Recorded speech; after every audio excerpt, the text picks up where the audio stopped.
সুপ্রিয় দর্শক, প্রগতি life insurance PLC নিবেদিত ব্যবসা বাণিজ্য বিষয়ক জিটিভির সাপ্তাহিক অনুষ্ঠান বিজনেস এ টু জেডে আপনাদের স্বাগত জানাচ্ছি। আমি মোহাম্মদ গিয়াসউদ্দিন। বাংলাদেশের আর্থিক সংকট মোকাবেলায় কাজ করে যাচ্ছে ব্যাংকিং ও বিমা খাত। জনগণের সামনে রয়েছে বড় বাজেটের লক্ষ্যমাত্রা, যা পূরণে ব্যাংকিং ও বিমা খাত কাজ করে যাচ্ছে, অবদান রেখে থাকেন। এই বিষয়ে আমরা আজকে আলোচনার জন্য স্টুডিওতে আমন্ত্রণ জানিয়েছি জনতা ব্যাংক পিএলসির উপব্যবস্থাপনা পরিচালক জনাব ফয়েজ আলম এবং প্রগতি লাইফ ইন্স্যুরেন্স পিএলসির সম্মানিত ব্যবস্থাপনা পরিচালক ও সিইও জনাব জালালুল আজিম। জনাব ফয়েজ আলম এবং জনাব জালালুল আজিম, আপনারা দুইজনকে স্বাগত জানাচ্ছি জিটিভি স্টুডিওতে। ধন্যবাদ জিটিভিকে। আমি প্রথমে জনাব ফয়েজ আলমের কাছে যেতে চাই, ব্যাংকিং খাত নিয়ে আপনার থেকে একটু জানতে চাইব, বিশেষ করে ব্যাংকিং খাতের বর্তমান চ্যালেঞ্জগুলো কি এবং যে চ্যালেঞ্জগুলো রয়েছে সেখান থেকে উত্তরণের আমরা কি উপায় খুঁজে পেতে পারি।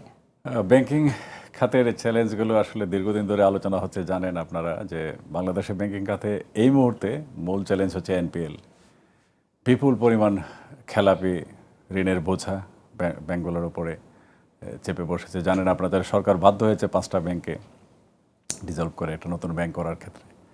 অনেক কোনো ব্যাংক আছে 90% চেয়েও বেশি খেলাপি ঋণ। ফলে খেলাপি ঋণই হচ্ছে একটা এখন মূলত ব্যাংকগুলোর মূল সমস্যা।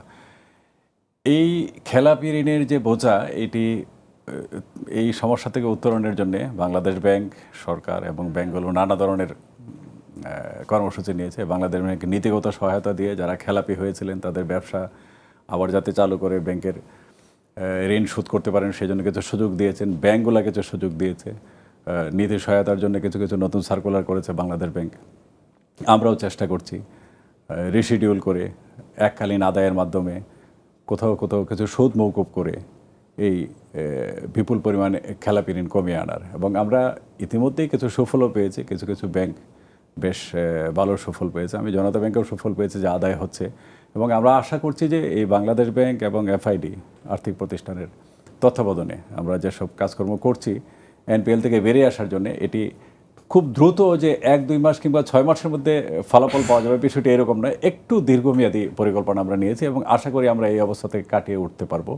তবে সেক্ষেত্রে যেটি খুব জরুরি দরকার এবং যেটি পাওয়া যাচ্ছে সেটা হচ্ছে নীতিগত সহায়তা সরকারের পক্ষ থেকে এবং বাংলাদেশ ব্যাংকের পক্ষ থেকে লাগবে। আমরা খুবই আশাবাদী যে এই অবস্থা থাকবে না ব্যাংকিং খাতে।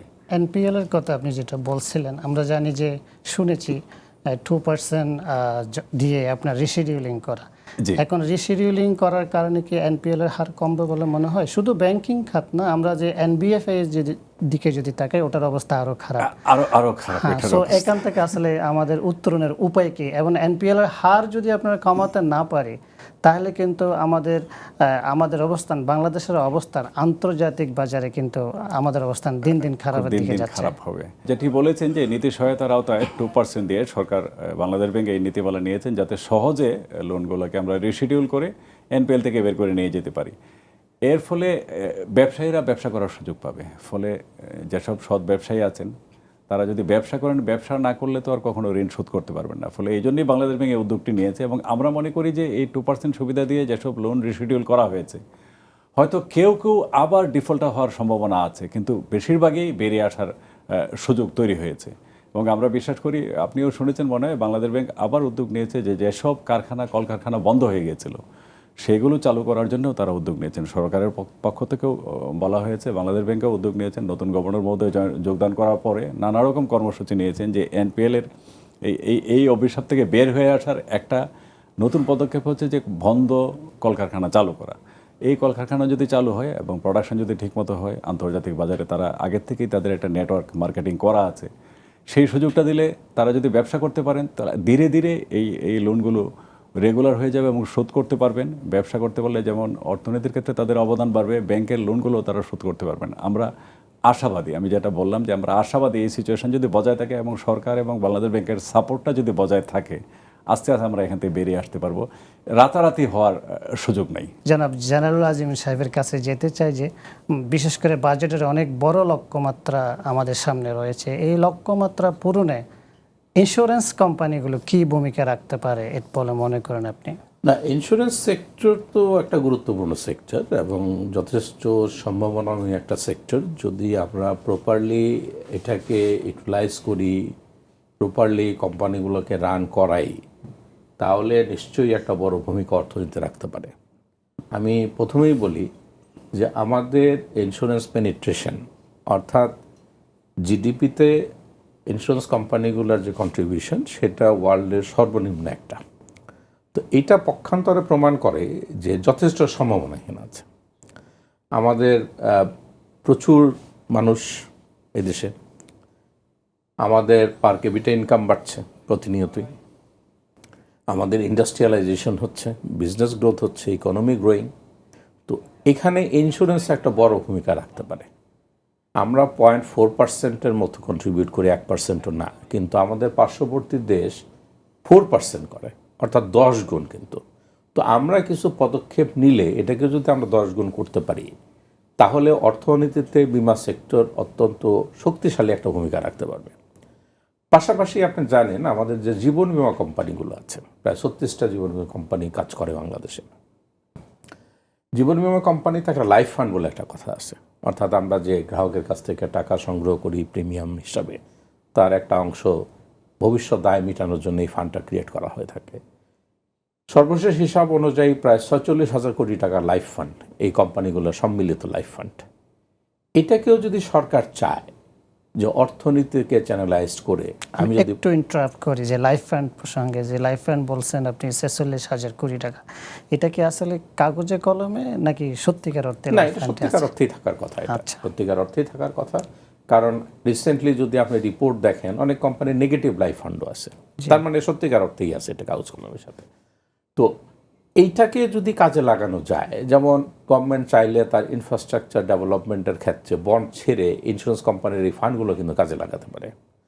যমুনা এই পদ্মা সেতু যখন আপনার মনে হয়তো আছে যে তৎকালীন আমাদের অ্যাসোসিয়েশনের প্রেসিডেন্ট কিন্তু বলেছিলেন, সরকারকে একটা প্রস্তাব দিয়েছিলেন যখন ওয়ার্ল্ড ব্যাংকে কিন্তু ফান্ডিং সরিয়ে নিতে যাচ্ছিল, যে চাইলে আমরা ইন্স্যুরেন্স সেক্টর থেকে কিন্তু আমরা একটা পদ্মা সেতু করে দিতে পারি যদি সরকারের তরফ থেকে ওই ধরনের বন্ড ছিঁড়ে করা যায়।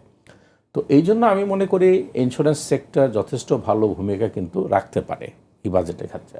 পাশাপাশি দেখেন আরেকটা জিনিস আছে, আমি লাইফ ইন্স্যুরেন্সের কথাই যদি বলি, যে বাংলাদেশে একটা বড় সমস্যা হচ্ছে এমপ্লয়মেন্ট। তো আমরা জীবন বীমা কোম্পানিগুলো বাংলাদেশে শুধু না, বহু দেশেই ব্যবসা সংগ্রহ করে থাকে কিন্তু এজেন্টদের মাধ্যমে, এবং এজেন্টরা মূলত স্যালারিড কেউ নয়, এরা কমিশন ভিত্তিক কাজ করে, অর্থাৎ তারা ব্যবসা করে সেই ব্যবসার উপর একটা পার্সেন্টেজ নিয়ে থাকে। তো সেখানে লক্ষ লক্ষ লোককে এই পেশায় যদি প্রশিক্ষিত করে সরকারের তরফ থেকে একটা, এই যে যুব মন্ত্রণালয়ের মাধ্যমে যে বিভিন্ন ধরনের কারিগরি প্রশিক্ষণটা দেওয়া হয়, বিমা ক্ষেত্রেও যদি একটা সরকারের তরফ থেকে একটা প্রশিক্ষণ দিয়ে বিভিন্ন ইন্স্যুরেন্স কোম্পানিগুলোকে অ্যাবজর্ব করা হয়, তাহলে কিন্তু আমরা লক্ষ লক্ষ এই বেকার ছেলে মেয়ের ব্যবস্থা আমরা করা সম্ভব। এবং পক্ষান্তরে এরা তাদের উপর যারা ডিপেন্ডেন্ট ফ্যামিলি আছে, ফ্যামিলি মেম্বাররা, তাদের একটা ব্যবস্থা হয়ে যেতে পারে।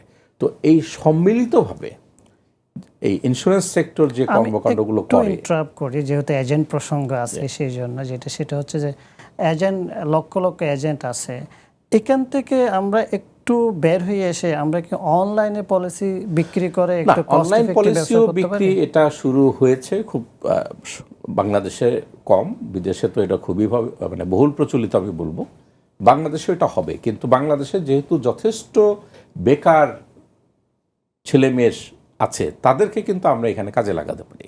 আপনি যদি প্রগতি লাইফের কথা বলেন, আমরা এখন এই গ্রাহকের আস্থা অর্জনের জন্য যে কাজটা করছি, যে আমরা গ্রাহককে ইএফটিএনের মাধ্যমে টাকা দিয়ে দিচ্ছি তার প্রাপ্যটা, যার ফলে যখন তার পলিসির মেয়াদ পূর্তি হয় তার ঠিক 2 ওয়ার্কিং ডেজের ভিতরে তার অ্যাকাউন্টে আমরা টাকা পাঠিয়ে দিই। আগের মতো সেই ম্যানুয়াল সিস্টেমে আমরা তার কাছ থেকে পলিসি ডকুমেন্ট কিংবা আমরা তারকে নির্বাহী রসিদ বলি, এগুলো আর চাচ্ছি না। আমরা সরাসরি তার যে অ্যাকাউন্ট আমাদের কাছে রেকর্ডভুক্ত আছে, অর্থাৎ যে অ্যাকাউন্ট থেকে উনি আমাদেরকে প্রিমিয়ামটা দিতেন, সেখানে আমরা সরাসরি তাদের টাকাটা পাঠিয়ে দিচ্ছি, যার ফলে বিমা সেক্টরে এইটা গ্রাহকদের আস্থা অর্জনে একটা বড় ভূমিকা পালন করছে।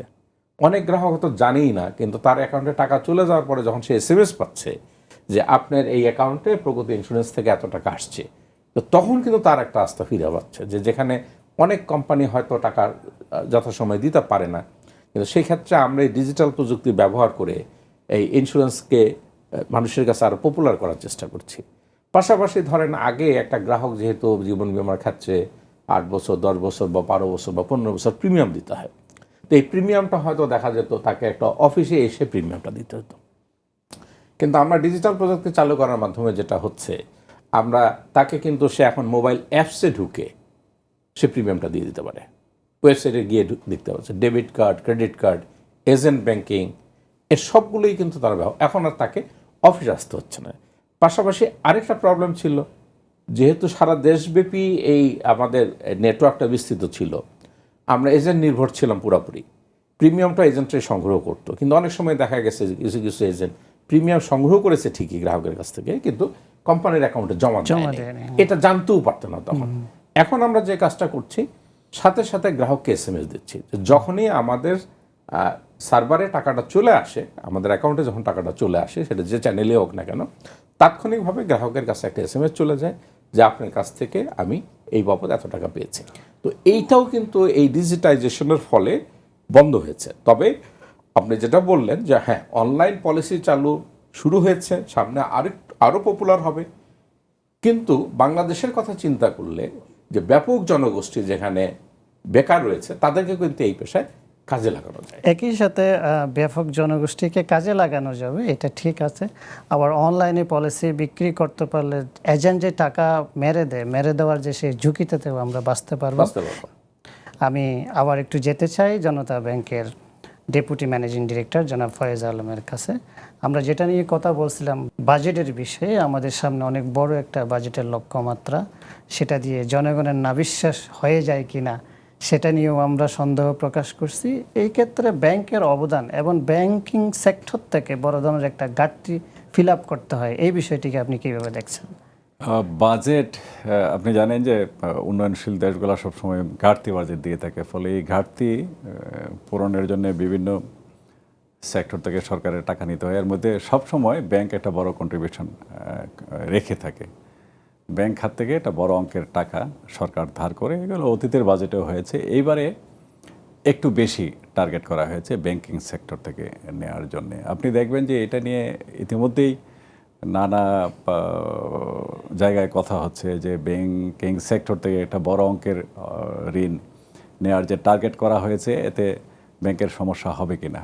আসলে যেটি বললাম যে ব্যাংকিং সেক্টর থেকে সবসময় ঋণটি সরকার নিয়ে থাকে, এবার হয়তো একটু বেশি বড় অঙ্কের একটা টাকা ধার্য করা হয়েছে। আমার মনে হয় যেটি যে এতে খুব একটা সমস্যা হওয়ার কথা না। এটার কারণ হচ্ছে এই যে আপনি জানেন যে বিশেষত বড় ব্যাংকগুলা, সরকারি ব্যাংক এবং বেসরকারি ব্যাংক, সরকারি বড় ব্যাংকগুলা মূলত সরকারি আমানত, বড় অঙ্কের সরকারি আমানতের উপর নির্ভরশীল সবসময়ই।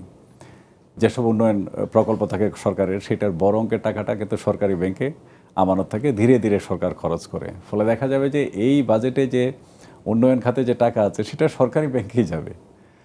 ফলে চট করে এই বড় অঙ্কের ঋণ ধার্য করার কারণে যে ব্যাংক ডিপোজিট ক্রাইসিসে পড়ে যাবে, এরকম হওয়ার সম্ভাবনা আমি দেখছি না। আমার যেটা মনে হচ্ছে এটি একটা দিক। আরেকটা দিক হচ্ছে আপনার অন্যান্য দিক থেকে আরেকটা দিকে ব্যাংকগুলো অবদান রেখে থাকে বাজেটে। আপনারা জানেন যে বৈদেশিক বাণিজ্য যেটি ফ্যাসিলিটেট করে ব্যাংক, সেক্ষেত্রে ব্যাংকের একটা বড় অবদান থাকে। এবং আমি জনতা ব্যাংকের লোক, গত 1-2 বছর ধরে জনতা ব্যাংক সম্পর্কে নানা ধরনের কথাবার্তা হয়েছে, কিন্তু আজ পর্যন্ত এমন একটা অবস্থা হয়নি যে আমি একটা এলসি পেমেন্ট দিতে পারিনি।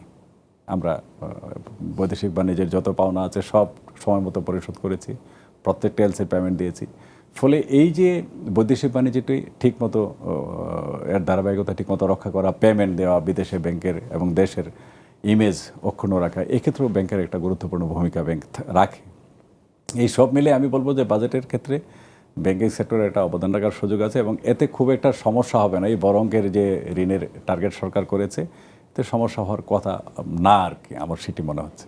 আর ব্যাংক যদি আপনার বিজনেস ফ্রেন্ডলি না হয়, আমরা যেটা দেখেছি সেটা হচ্ছে বিশেষ করে স্টার্ট আপ যারা নতুন উদ্যোক্তা, তারা ব্যবসা করতে গিয়ে অনেক সমস্যায় পড়ে।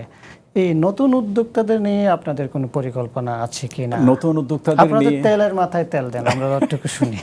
ব্যাংক এটি একেবারে মিথ্যা কথা না, আপনি যেটি বলেছেন যে ব্যাংক, আসলে ব্যাংকের তো নিজস্ব কোনো টাকা নেই। ব্যাংক জনগণের যে উদ্বৃত্ত, যে জায়গায় উদ্বৃত্ত টাকা থাকে সেখান থেকে এনে দরকারি যেখানে টাকার ডেফিসিট থাকে সেখানে ঋণ দেয়।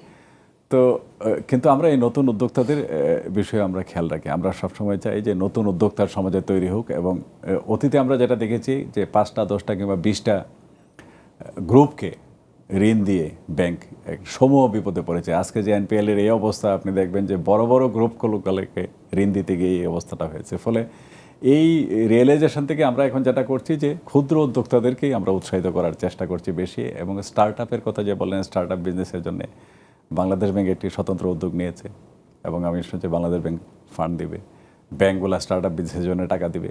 এগুলো সবই কিন্তু ইতিবাচক একটা প্রভাব অর্থনীতিতে রাখবে। তরুণ উদ্যোক্তা যারা আছে, যাদের হয়তো ব্যবসায়িক অভিজ্ঞতা আছে বিভিন্ন জায়গায় চাকরি করার কারণে, কিন্তু যে পুঁজির জন্যে নিজস্ব পুঁজি না থাকার কারণে তিনি ব্যবসা করতে পারছেন না, এই জায়গায় ব্যাংক হেল্প করবে, ব্যাংক সাহায্য করবে, ব্যাংকগুলো পুঁজির যোগান দেবে। কিন্তু কিছুটা আইনগত বিষয় তো থাকে, যেহেতু অনেক ক্ষেত্রেই এগুলোর জামানত থাকে না, ফলে আমরা আইনি কিছু প্রক্রিয়া সম্পন্ন করেই এগুলো দিই। তো যারা যায় এরা হয়তো এর মধ্যেই মানে হতাশ হয়ে যান। তো হতাশ হলে চলবে না। ব্যাংকের টাকা নিতে হলে ব্যাংক যেরকম টাকা দিবে, ব্যাংকের টাকা যাতে ফেরত আসে সেরকম আইনি প্রক্রিয়াগুলো তো ব্যাংকের সম্পন্ন করতে হবে। আমি বলবো যে তরুণ উদ্যোক্তা যারা আসবেন ভবিষ্যতে ব্যাংকে, স্টার্ট আপ বিজনেসের বিষয় নিয়েও যারা আসবেন, তারা যেন এটুকু ধৈর্য রাখেন যে ব্যাংক যাতে আইনি প্রক্রিয়াগুলো সম্পন্ন করে তাদেরকে পুঁজি দিয়ে সহায়তা করতে পারে। আমরা চাই ব্যাংক সবসময় বিজনেস ফ্রেন্ডলি হোক, ব্যাংক যাতে তেলের মাথায় তেল না দেয়। আমরা একটু জনাব জালালুর আজিম সাহেবের কাছে যেতে চাই। আর জনগণকে ইন্স্যুরেন্সের আওতায় আনার ক্ষেত্রে আপনি কি কি চ্যালেঞ্জ দেখেন? না, চ্যালেঞ্জ হচ্ছে বেশ কয়েকটা চ্যালেঞ্জ আছে। তার মধ্যে প্রথমত হলো আস্থার সংকট। আমাদের ইন্স্যুরেন্সের প্রতি সাধারণ মানুষের আস্থার খুব অভাব রয়েছে। এর জন্য ইন্স্যুরেন্স কোম্পানিগুলোও দায়ী। তো এখন যেটা করতে হবে, সম্মিলিত প্রচেষ্টার মাধ্যমে আস্থা ফিরিয়ে আনার জন্য যা যা করা দরকার সেই কাজগুলো করতে হবে। তার মধ্যে প্রথম হচ্ছে, সর্বশেষ হিসাব অনুযায়ী প্রায় 10 লক্ষের অধিক গ্রাহক 4,500 কোটি টাকার মতো বিমা দামি পাচ্ছে না। তো এই অবস্থায় রেখে আপনি কখনোই আস্থা অর্জন করাইতে পারবেন না। যে কারণে এই ঘটনাটা ঘটুক না কেন, এখন সেখান থেকে উত্তরণটা আসতে হবে। সরকার থেকে আরম্ভ করে আমাদের রেগুলেটরি বডি এবং ইন্স্যুরেন্স কোম্পানিগুলো মিলে সম্মিলিতভাবে পদক্ষেপ নিতে হবে যাতে গ্রাহকের এই দাবিটা দ্রুত পরিশোধ করা যায়। পাশাপাশি ভবিষ্যতে যাতে এই ধরনের অবস্থার সৃষ্টি না হয় সেই ব্যবস্থাগুলো গ্রহণ করতে হবে সম্মিলিতভাবেই। তাহলে আস্থার সংকটটা দূর হবে। আস্থার সংকটটা দূর হওয়ার পর আপনি যদি অ্যাওয়ারনেসটা ক্রিয়েট করতে পারেন, এই জায়গায় আমাদের প্রচুর প্রচারণা দরকার আছে। কেন মানুষের ইন্স্যুরেন্স প্রয়োজন, মানুষকে ইন্স্যুরেন্স কিভাবে সহযোগিতা করতে পারে বা তার বিপদের সময়ে কিভাবে কাজে লাগতে পারে, সেই জিনিসগুলো খুব সহজবোধ্য ভাষায় মানুষের কাছে তুলে ধরতে হবে। আমি একটা কথা সবসময় আমাদের এজেন্টদেরকে বলি যে দেখেন, মানুষকে বোঝানোর জন্য যে বৃষ্টি, আমরা যে ছাতা ব্যবহার করি বৃষ্টির সময়, ছাতা কিন্তু বৃষ্টি থামায় না, কিন্তু বৃষ্টিতে আপনি ছাতা ব্যবহার করে আপনি চলাফেরাটা অ্যাজ ইউজুয়াল রাখতে পারেন, নর্মাল রাখতে পারেন। তো বিমা মানুষের জানমালের ক্ষতি বন্ধ করতে পারবে না, কিন্তু যেই ক্ষতিটা হবে যদি বিমা থাকে তাহলে খুব সহজেই এই ক্ষতিটা পূরণ করা সম্ভব। তো এই যে বিষয়টা আমরা প্রতিনিয়তই মানুষের জীবনে দেখছি, তাদের জানমালের উপরে বিভিন্ন ধরনের ক্ষতির সম্মুখীন হচ্ছে। যদি উনি সম্পূর্ণ বিমার আওতায় থাকে খুব সহজেই এখান থেকে কিন্তু বের হয়ে আসতে পারে। তো এই জিনিসটা প্রচারণা দরকার আছে অনেকটা। এইভাবে যদি বাংলাদেশের প্রতিটা চ্যানেলে কিছু না কিছু অনুষ্ঠান পরিচালিত হয়, তার মাধ্যমে মানুষ বিমা সম্পর্কের ভালো মন্দ সব কিছু জানতে পারবে, এবং এর ফলে তারা যে কারেকশনসগুলো দরকার এই সেক্টরে সেটাও কিন্তু করা সম্ভব। পাশাপাশি যেটা দীর্ঘমেয়াদী বিমা সম্পর্কে মানুষের ভিতরে ধারণা দেওয়ার জন্য স্কুল কলেজে বিমা বিষয় অন্তত ছোট একটা চ্যাপ্টার হলেও থাকতে হবে। যে সমস্ত ইন্স্যুরেন্স কোম্পানিগুলো কোনো ক্লেম দিচ্ছে না, স্পেসিফিক ওই কোম্পানিগুলোর বিরুদ্ধে কোন ধরনের ব্যবস্থা নেওয়া উচিত বলে আপনি মনে করেন? এই সেক্ষেত্রে আপনার দৃষ্টিকোণ থেকে আমরা একটু আমি শুনতে চাই। এক্ষেত্রে যেটা মনে করি যে বিগত আমাদের ইডরার যিনি চেয়ারম্যান ছিলেন উনি একটা পদক্ষেপ নিয়েছিলেন অনেকটা ব্যাংকের আদলে, যে 5টা ব্যাংকে একীভূত করে যে পদক্ষেপটা নিয়েছিলেন, একইভাবে উনি বীমা রেজুলেশন অধ্যাদেশ করার চেষ্টা করেছিলেন, যেহেতু তখন ইলেক্টেড গভর্নমেন্ট ছিল না, যে উনি 15টা কোম্পানিকে চিহ্নিত করে 15টা কোম্পানিকে একীভূত করে তাদের অ্যাসেটগুলোকে একখানে করে সরকারের কন্ট্রোলে নিয়ে, এবং সেখান থেকে সরকারের কাছ থেকে হয়তো একটা দীর্ঘমেয়াদী লোন হোক বা কিছু, আমি যতটুকু শুনেছি যে ডোনার এজেন্সিরা ওরা কি সহযোগিতা করতে চেয়েছিল এই সেক্টরটাকে বেল আউট করার জন্য, তাদের কাছে নিয়ে প্রথমে আপনার এই গ্রাহকদের বীমা দাবিটা পরিশোধ করে ফেলতে হবে। পরিশোধ করে এতগুলো কোম্পানি বাংলাদেশের অর্থনৈতিক অবস্থার সাথে বিবেচনা করলে, আমি যদি পার্শ্ববর্তী দেশের সাথে তুলনা করি, এতগুলো কোম্পানির প্রয়োজন বাংলাদেশের নেই। নাই, জনগণ অনুযায়ী, বাংলাদেশের জনসংখ্যা অনুযায়ী এটা দরকার নাই। ইন্স্যুরেন্স কোম্পানিগুলা অপটিমাম সাইজের সংখ্যাটা আমি মনে করি সেই কটাকে রেখে, তাহলে 15টাকে যদি একটা করা হয়, সেইটার দায়গুলা মিটিয়ে দিয়ে সেটাকে একটা হিসাবে যদি সাকসেসফুল কোম্পানির সাথে দাঁড় করানো যায়, তারপর এটা আবার প্রাইভেট সেক্টরে হ্যান্ড ওভার হতে পারে। তো এই ধরনের পদক্ষেপ নেওয়া উচিত। জনাব ফয়েজ আলম এবং জনাব জায়ুল আজিম, আপনাদের ধন্যবাদ জানাচ্ছি জিটিভির স্টুডিওতে সময় ধন্যবাদ দেওয়ার আপনাকে এবং ধন্যবাদ জিটিভিকে। ধন্যবাদ। সুপ্রিয় দর্শক, প্রগতি লাইফ ইন্স্যুরেন্স পিএলসি নিবেদিত ব্যবসা বাণিজ্য বিষয়ক জিটিভির সাপ্তাহিক অনুষ্ঠান আজ এই পর্যন্ত। আগামীতে আবারও দেখা হবে নতুন কোনো অতিথি নিয়ে। এ পর্যন্ত ভালো থাকবেন, সুস্থ থাকবেন, জিটিভির সাথে থাকবেন।